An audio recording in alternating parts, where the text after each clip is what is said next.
नमस्कार साथियों, राहुल जी का स्वागत है। हमारे साथ राजस्थान के मुख्यमंत्री अशोक गहलोत जी, छत्तीसगढ़ के मुख्यमंत्री भूपेश बघेल जी, हेलो,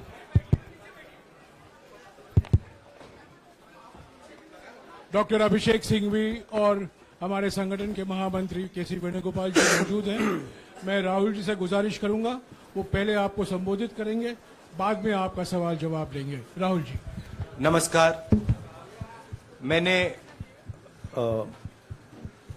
आप सब से काफी बार बोला है कि हिंदुस्तान में लोकतंत्र पर आक्रमण हो रहा है और इसका हमको हर रोज नए नए उदाहरण मिल रहे हैं। सवाल मैंने एक ही पूछा था,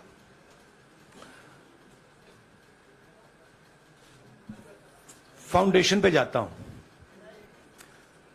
अदानी जी की शेल कंपनीज हैं, अदानी जी की शेल कंपनीज हैं, उसमें 20,000 करोड़ रुपया किसी ने इन्वेस्ट किया। अदानी जी का पैसा नहीं है, अदानी जी का इंफ्रास्ट्रक्चर बिजनेस है, पैसा किसी और का है। सवाल यह है, ये जो 20,000 करोड़ रुपए हैं, ये किसके हैं? ये सवाल मैंने पूछा। मैंने पार्लियामेंट हाउस में प्रूफ देके, जो मीडिया रिपोर्ट से मैंने निकाला, अदानी जी और नरेंद्र मोदी जी के रिश्ते के बारे में डिटेल में बोला।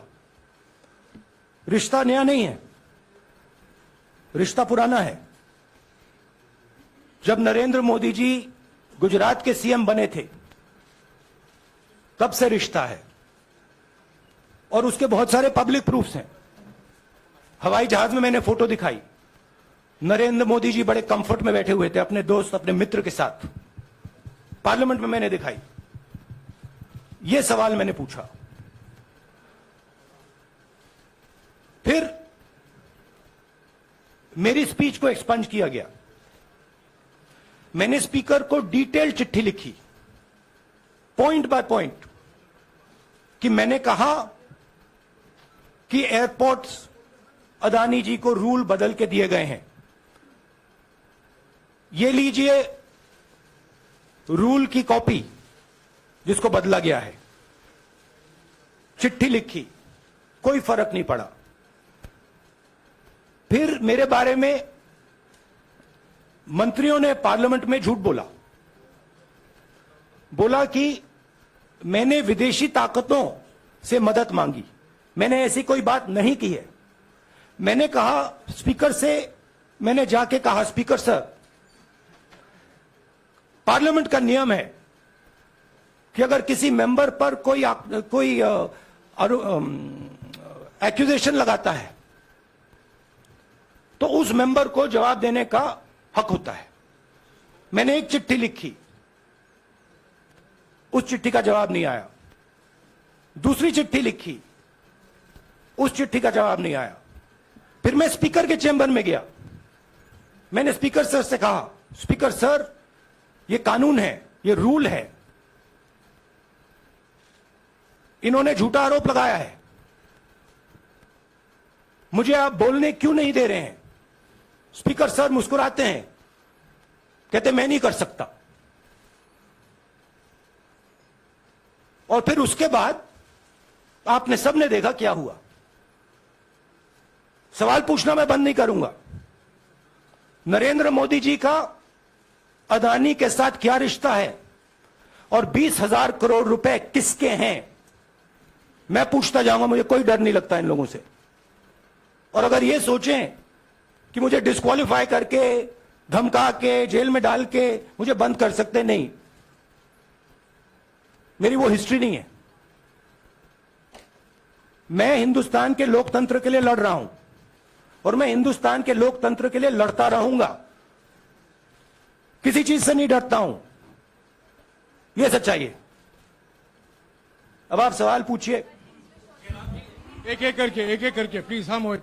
I'll say it in English also. Sorry. I'll say it in English also. The question begins. Few weeks back in Parliament, where I asked the Prime Minister a very specific set of questions. Question number one, 20,000 crore rupees or $3 billion are in shell companies owned by Mr. Adani. Mr. Adani could not have generated this money. He's an infrastructure business. Where did this money come from? Whose money is it? That was the first question. Whose shell companies are there? These companies are working in the defense field. Why does nobody know whose money this is? There is a Chinese national involved in this. Why is nobody asking the question, who is this Chinese national? That was the first question. Second question was, set of questions with proof. What is the Prime Minister's relationship with Mr. Adani? I showed a picture of the Prime Minister and Mr. Adani's plane relaxing. I gave documentation about the defense industry, about the airports, about statements made in Sri Lanka, about statements made in Bangladesh, pictures of Mr. Narendra Modi sitting with the State Bank chairman in Australia. And I put this proof on the table. Immediately after that, the BJP started its work. My speech was expunged. I wrote a letter to the Speaker with a detailed explanation on the defense industry, on the airports, with press clippings, supporting documents, legal documents, and said, this is the supporting foundation of my speech. I have not made this speech, I have not invented this. This is detailed research, here it is. Nothing happened. Nothing was revoked. My speech today is not part of the record of Parliament. The same, by the way, was done with Mr. Kharge. After that, BJP ministers lied about me in Parliament. They made the statement to distract from the Adani issue. The whole game, disqualification, and all these statements are to distract from the central question, whose money is it? 20,000 crores, whose is it? Kiska hai ye? That's the main question. The whole thing is to distract. So, they said that I've asked foreign forces to help India.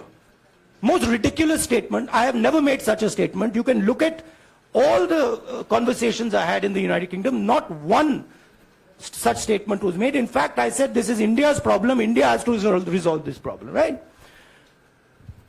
A minister lies on the floor of the House. I wrote to the Speaker and I said, Speaker, sir, it is my right as a member of Parliament, when somebody makes an accusation, to state my position. Please let me state my position. The first letter is not answered. I then write a second letter with more details, saying the names and what was said. Still no answer. I then go to the Speaker's chamber and I say, Speaker, sir, what is going on? We live in a democracy. You are the defender of that democracy. Why are you not letting me make my statement? The Speaker smiles and says, I cannot do that. Come and have a cup of tea with me. Right? So this is the whole drama that is being orchestrated to defend the Prime Minister from the simple question, whose 20,000 crore rupees, whose $3 billion went to Mr. Adani shell companies? हाँ जी मोहित, एक minute, सबको मौका मिलेगा. राहुल जी, मोहित दुबे हूं मैं. मेरा सवाल ये है कि आप शहीदों. By the way, sorry, I just need to finish that. I left out a part. Look, I'm here defending the democratic voice of the Indian people. I will continue to do that. I'm not scared of these threats, of these disqualifications, of these allegations, of these prison sentences. I don't care. I'm not scared of them. Okay? These people don't understand me yet. I am not scared of them. They are used to everybody being scared of them. I am not scared of them.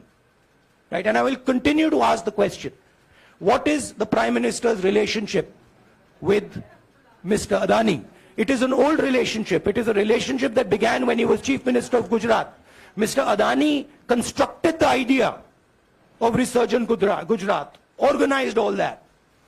This is a partnership. It's a close partnership. I'm going to keep asking that question. Rahul ji, मैं मोहित दुबे हूं। मेरा सवाल यह है कि आप शहीदों के परिवार से आते हैं।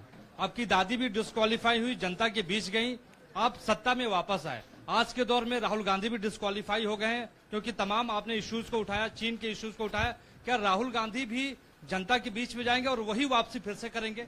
राहुल गांधी भारत जोड़ो यात्रा में 4.5 महीने जनता के बीच में रहेंगे और वो मेरा काम है, वो मैं करता जाऊंगा। हाँ जी अनवर। आज के हिंदुस्तान में जो पहले राजनीतिक पार्टियों को सपोर्ट मिलती थी, मीडिया से मिलती थी, बाकी इंस्टीट्यूशन से मिलती थी, वो नहीं मिलती है।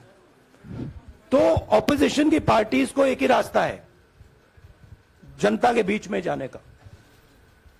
हाँ जी अनवर। सर, भारतीय जनता पार्टी ने आप पर ओबीसी समुदाय के अपमान का आरोप लगाया है। इस पर आप क्या जवाब देना चाहेंगे भारतीय जनता पार्टी को? मैं पिछले भारत जोड़ो यात्रा में, आप मेरी कोई भी स्पीच देख लीजिए, मैं वहां कह रहा हूं सब समाज एक हैं, सबको एक साथ चलना चाहिए, भाईचारा होना चाहिए, नफरत नहीं होनी चाहिए, हिंसा नहीं होनी चाहिए। तो मेरी पोजीशन बिल्कुल क्लियर है। ये ओबीसी का मामला नहीं है, ये नरेंद्र मोदी जी और अदानी जी के रिश्ते का मामला है। 20,000 करोड़ रुपए जो अदानी जी को पता नहीं कहां से मिले, उसके बारे में मैं सवाल पूछ रहा हूं और उसका जवाब चाहिए। बीजेपी ध्यान को भड़काने की कोशिश करती है, कभी ओबीसी की बात करेगी, कभी विदेश की बात करेगी, कभी कुछ और बात करेगी, कभी डिस्क्वालिफिकेशन की बात करेगी, मगर सवाल यही है 20,000 करोड़ रुपए, $3 बिलियन किसका था? संजय मिश्रा। और वो अदानी का पैसा नहीं हो सकता। संजय मिश्रा।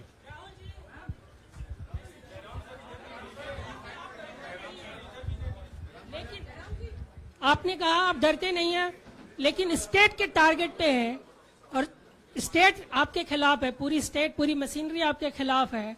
ऐसे में आपके सामने चैलेंजेस बहुत बड़ा है, तो रास्ता क्या है, रणनीति क्या है? देखिए भैया, चाहे स्टेट हो, चाहे कुछ भी हो, मैं सच्चाई को देखता हूं।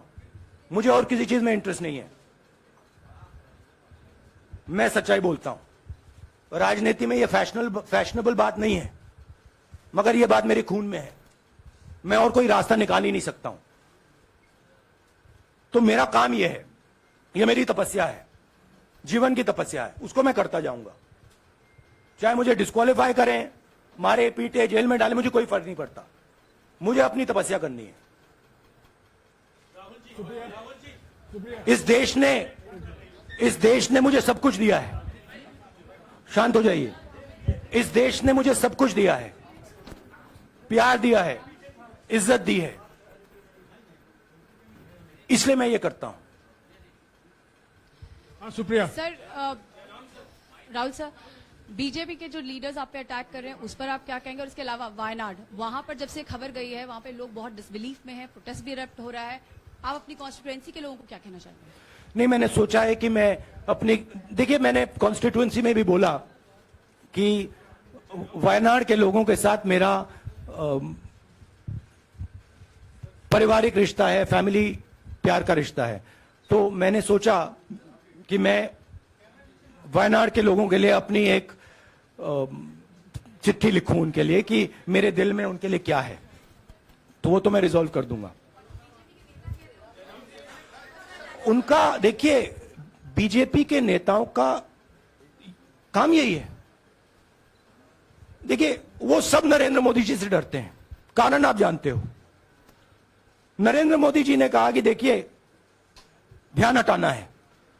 वो सब जानते हैं अदानी जी और नरेंद्र मोदी जी का रिश्ता, सारे के सारे जानते हैं क्या रिश्ता है, सब जानते हैं, मगर डरते हैं तो अगर नरेंद्र मोदी जी ने उनसे कहा कि भैया ध्यान उधर करो, ध्यान उधर करेंगे। मगर सवाल यही है 20,000 करोड़ रुपए किसका है? हाँ जैनेंद्र राहुल जी पूरी कांग्रेस पार्टी, सर पूरी कांग्रेस पार्टी ये कह रही है कि आप चाहे वो गुजरात की कोर्ट ने आपको सजा सुनाई या आपका निलंबन हुआ, ये सब कुछ केंद्र सरकार प्रधानमंत्री के इशारे पर हो रहा है। लेकिन बीजेपी कह रही है कि कानून ने अपना काम किया है। तो जो ये दलील है कि कानून ने आपको सजा दी है और उसी की वजह से आपका निलंबन भी हुआ है, इस पर आप क्या कहेंगे? देखिए, लीगल मैटर है, पर ये हुआ है। लीगल मैटर है। मैं हिंदुस्तान के लीगल सिस्टम को रिस्पेक्ट करता हूं।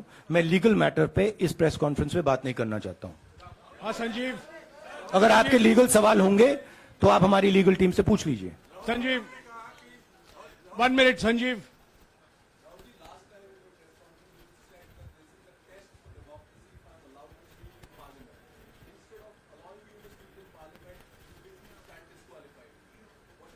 No, look, please understand why I have been disqualified. I've been disqualified because the Prime Minister is scared of my next speech. He's scared of the next speech that is going to come on Adani, right? I've seen it in his eyes. So he's terrified of the next speech that is going to come, and they don't want that speech to be in Parliament. That's the issue. That is why, first the distraction, now the disqualification. Please don't be confused about this matter. There is a deep relationship between Narendra Modi ji and Mr. Adani. There is a question. 20,000 crore rupees have suddenly arrived in Mr. Adani's shell companies. Where has this money come from? Whose money is it? It is, some of these companies are defense companies. Why is the defense ministry not asking this question? Why is the defense ministry not asking the question? But please explain to us, whose money is this that is being spent on our drone development, that is being spent on our missile development, that is being spent on our ordnance production? Why is the defense ministry not asking this question? हाँ मंजरी please, एक minute मंजरी। सदस्यता की रद्द हुई तो उसके बाद बहुत सारे ऐसे विपक्षी दल जो अभी तक कांग्रेस से दूरी बना के चलते थे वो भी आपके समर्थन में आए। तो आपको क्या लगता है अब वो समय आ गया है जब सारे विपक्ष को एकजुट हो जाना चाहिए? मैं उन सब विपक्षी दलों का धन्यवाद करता हूं कि उन्होंने इस बात में हमारी सपोर्ट की और हम सब मिलके काम करेंगे। रंजीता जिस बयान को लेकर आपको ये सजा सुनाई गई है, क्या आपको लगता है, आपको अफसोस है उस बयान को लेकर? क्या कहेंगे उस बयान पर? अब देखिए, अब ये लीगल डिस्कशन है, उस पे मैं टिप्पणी नहीं करना चाहता हूं क्योंकि ये कोर्ट में मामला है। मगर मैं जो भी सवाल उठाता हूं वो सोच समझ के उठाता हूं। हाँ जी नीरज। राहुल जी अभी कुछ ही दिन पहले लक्षद्वीप के सांसद मोहम्मद फैजल की सदस्यता गई थी और बाद में हाईकोर्ट ने स्टे कर दिया था। अभी उनकी मेंबरशिप रीइंस्टेट नहीं हुई है। देखिए, तो सुन लीजिए। हाँ। राहुल जी सुन लीजिए, अभी उनकी सदस्यता रीइंस्टेट नहीं है, लेकिन चुनाव आयोग ने चुनाव की घोषणा करने के बाद उसे रोक दिया था। अगर ऊपरी अदालत से आपको स्टे मिलता है तो आपको उम्मीद है कि लोकसभा स्पीकर भी आपकी सदस्यता को बहाल कर देंगे? मुझे उम्मीद में कोई इंटरेस्ट ही नहीं है। चाहे मुझे सदस्यता मिले ना मिले, मैं अपना काम करूंगा। अगर ये मुझे परमानेंटली डिस्क्वालीफाई कर दें तो भी मैं अपना काम करूंगा। अगर मुझे रीइंस्टेट कर दें तो भी मैं अपना काम करूंगा। मुझे कोई फर्क नहीं पड़ता मैं पार्लियामेंट के अंदर हूं या बाहर हूं, कहां हूं। मैंने आपसे कहा मुझे अपनी तपस्या करनी है, मैं उसको करके दिखाऊंगा। आपके लिए नहीं, अपने लिए। रवि एक मिनट रमन, हाँ। एक मिनट रमन।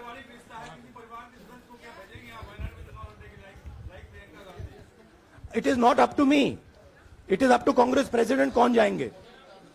राहुल जी मेरा सवाल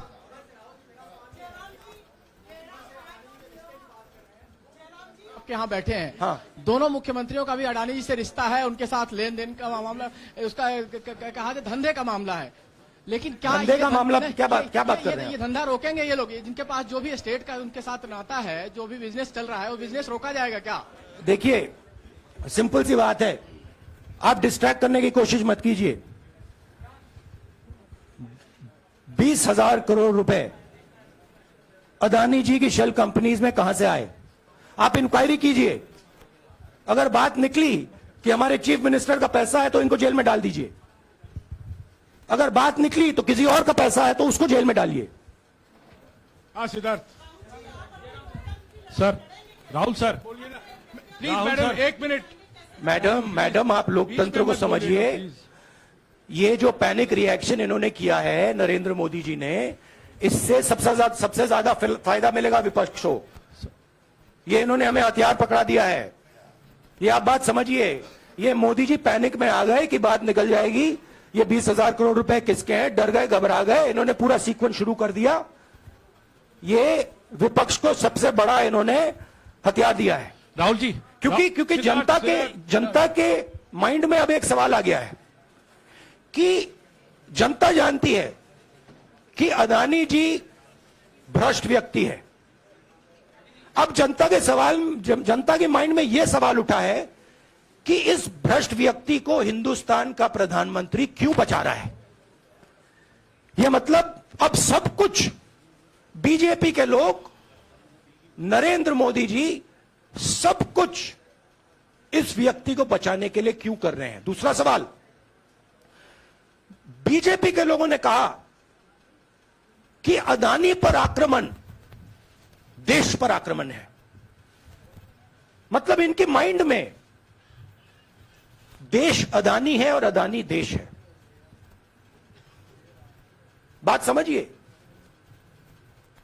राहुल जी, हाँ, सिद्धार्थ। राहुल जी, मेरा सवाल आपसे ये सिद्धार्थ। है कि जब आप ये फैसला सामने आया, आपको मैक्सिमम पनिशमेंट जो है इसमें जो हो सकती है वो आपके लिए मुकर्रर की गई।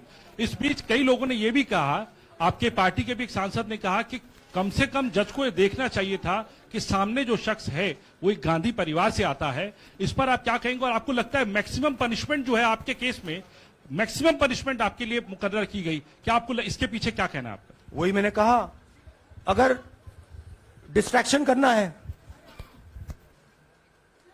करना है, मैक्सिमम पनिशमेंट की तो जरूरत है।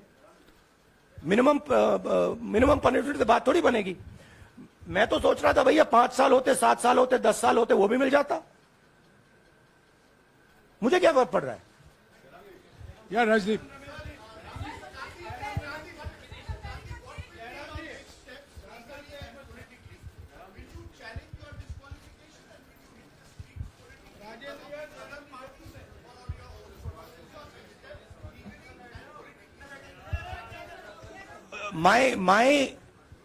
I have only one step, and that step is to fight for the truth in this country and to defend the democratic nature of this country that is under. Please let me finish, Rajdeep. Unless you want to answer it for me. You do that also sometimes. Yeah. So my job, as I see it, is to defend the democratic nature of this country. And I will do whatever I have to do to defend the democratic nature of this country. What does that mean? That means defending the institutions of this country. That means defending the voice of the poor people of this country. That means telling the people of this country the truth about people like Mr. Adani, who are basically exploiting the relationship they have with the Prime Minister. Yeah, Pallavi, please 1 second. Let's go. Look, see, these are legal matters. It makes me no difference. I told them, it makes me no difference if I'm disqualified, not qualified, whatever. It makes me no difference. Disqualify me for life. Put me inside jail. I will keep going. I will not stop. Mr. Gandhi, Yeah, Mr. Pallavi. Gandhi, 2 things here. One, are you worried or apprehensive about the political relevance of, say, the opposition and the Congress Do I look party worried to you? One. Second, Do I look worried to you? I'm excited. I'm happy that these people have given me the best gift they could give me. And second, Mr. Gandhi, is that BJP's reaction since yesterday is that if you hadn't torn the ordinance then perhaps you wouldn't be facing the law today. Your response to that? My response to that is that when somebody is guilty of something, they want to distract everybody's attention. Right? If you catch a thief, the first thing he says is, I didn't do it. The second thing he says, look there, look there, look there, look there. Right? That's what the BJP is doing. We have caught 20,000 crore rupees entering Mr. Adani's companies. Nobody knows whose money that is. That money cannot be Mr. Adani's money. He does not generate this type of money. So that money has come from someone. All this, OBC, disqualification, anti-national, all this is to distract from the panic that the Prime Minister is feeling. That his relationship with Mr. Adani is going to be exposed. Let me tell you, that relationship is going to be exposed. Nobody is going to stop that. It is going to happen. Because the opposition is going to press this thing until we find the answer. हाँ रवि सिसोदिया जी को दे दो. राहुल जी जो judgement आया उसको लेकर BJP ने उसको किया है कि आपने ओबीसी का अपमान किया. पूरे देश में प्रेस कॉन्फ्रेंस करने की तैयारी कर रहे हैं कि आपने ओबीसी का अपमान किया था. भैया देखिए, पहला आपका अटेम्प्ट वहां से आया, दूसरा आपका अटेम्प्ट यहां से आया, तीसरा आपका अटेम्प्ट यहां से आया. आप इतनी डायरेक्टली बीजेपी के लिए क्यों काम कर रहे हो? थोड़ी डिस्कशन से करो यार. थोड़ा घूम घाम के पूछो. क्या आपको ऑर्डर दिया है क्या? देखो मुस्कुरा रहे हैं. घूम घाम मैं आपको उदाहरण देता हूं. आप थोड़ा घूम घाम के निकाल नुकुल के बोलो. देखो ऐसे बोलो पहले, राहुल जी. हाँ, तो please if you want to work for the BJP, then bring a BJP flag symbol here and put it on your chest. Then I'll answer you the same way I answer them. Don't pretend to be a pressman. Vikrant Rahul ji हवा निकल गई. Rahul ji BJP के लोग बार बार ये बात कहते हैं कि आपने जब विदेश में जाके भाषण दिया तो उन्होंने कहा माफी मांग लेते. अभी कहा कि कोर्ट में आपसे कहा गया माफी मांग लेते. तो जब ये लोग कहते हैं राहुल गांधी माफी मांग लेते, तो राहुल गांधी क्या सोचते हैं? राहुल गांधी सोचता है मेरा नाम सावरकर नहीं है, मेरा नाम गांधी है. गांधी किसी से माफी नहीं मांगता. और मैंने कहा, पार्लियामेंट हाउस में कहा कि भैया मुझे बोलने दीजिए ना, एक बार तो बोलने दीजिए. 2 बार चिट्ठी लिखी, तीसरी बार मैं पर्सनली स्पीकर से जाके कहता हूं, स्पीकर सर प्लीज, आप डेमोक्रेसी के लोकतंत्र के आप प्रोटेक्टर हैं, मुझे बोलने दीजिए. मुस्कुरा के कहते हैं भैया मैं तो नहीं कर सकता. आप नहीं कर सकते तो कौन कर सकता है? शायद मुझे जाके मोदी जी से पूछना पड़े, वो तो करने नहीं देंगे. तो मेरा जो पॉइंट है, इस देश में लोकतंत्र खत्म हो गया है. इस देश के लोग जो इनके दिल में है, हमारे दिल में है, बोल नहीं सकते हैं. इस देश के इंस्टीट्यूशंस पर आक्रमण हो रहा है. और उस आक्रमण का मैकेनिज्म क्या है? उस आक्रमण का मैकेनिज्म नरेंद्र मोदी जी और अदानी जी का रिश्ता है. वो फाउंडेशन है. मैं नरेंद्र मोदी जी पर सवाल नहीं पूछ रहा हूं, मैं अदानी जी पर सवाल पूछ रहा हूं. बीजेपी अदानी जी को क्यों प्रोटेक्ट कर रही है? आप नरेंद्र मोदी जी को प्रोटेक्ट कीजिए. मैं अदानी जी पे पूछ रहा हूं, आप अदानी जी को क्यों प्रोटेक्ट कर रहे हो? आप इसलिए अदानी जी को प्रोटेक्ट कर रहे हो क्योंकि आप ही अदानी हो. Thank you.